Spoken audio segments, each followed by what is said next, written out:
Kagetnya penjual gorengan dapat tagihan PLN 12,7 juta rupiah, sempat numpang tetangga hingga ditagih 2 kali. Penjual gorengan di Dewa Kuaron, Diwek, Jombang, Jawa Timur yakni Mas Roroh kaget dengan tagihan PLN di rumahnya.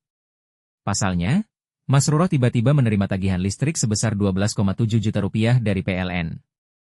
Kejadian itu berawal dari Mas Roroh yang mulai memasang listrik oleh kedua orang tuanya di tahun 1978. Mas Roroh mengungkapkan bahwa aliran listrik di rumahnya sudah ada sejak masa-masa awal elektrifikasi di desa-desa. Seingat saya, ayah pasang listrik waktu saya masih SMP. Awal-awal ada listrik, ujar Mas Roroh. Yang lebih mengejutkan lagi, jaringan listrik yang terpasang atas nama almarhum ayahnya, Naif Usman, yang meninggal pada tahun 1992. Sejak saat itu, metra listrik tetap tercatat atas nama sang ayah. Dulu, daya listrik di rumah Mas Roroh hanya 450 watt, lalu dinaikkan menjadi 900 watt. Ketika suaminya masih hidup, mereka mengajukan penambahan daya menjadi 1300 watt. Namun setelah suami Mas Roroh meninggal pada 2014, ia baru mengetahui jika daya listrik yang tersambung ke rumahnya kini mencapai 2200 watt. Setelah kepergian suaminya, Mas Roroh menyewakan 3 bagian rumahnya untuk membantu memenuhi kebutuhan hidup sehari-hari dan biaya pendidikan anaknya. Sisa bagian rumah ia tempati bersama putrinya.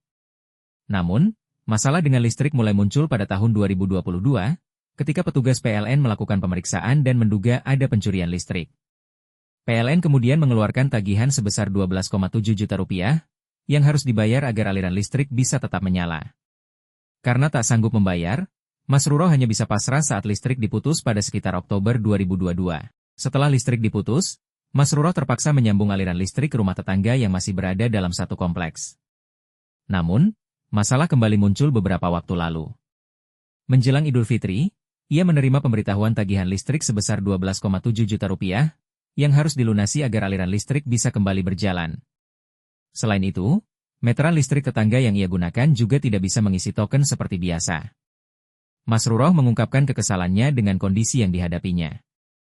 Mau bayar pakai apa? Sekarang saya hanya penjual gorengan dan nggak punya apa-apa untuk membayar tagihan itu, keluhnya. Sebelumnya, Mas Roroh juga menerima pesan WhatsApp dari PLN yang menginformasikan tagihan listrik yang sangat besar tersebut. Ia juga terkejut karena tagihan itu tercatat atas nama mendiang ayahnya, Naif Usman, yang sudah wafat sejak 1992. Mas Roroh tak mengetahui alasan kenapa bisa ada tagihan sebesar itu dan mengapa ia dituduh mencuri listrik.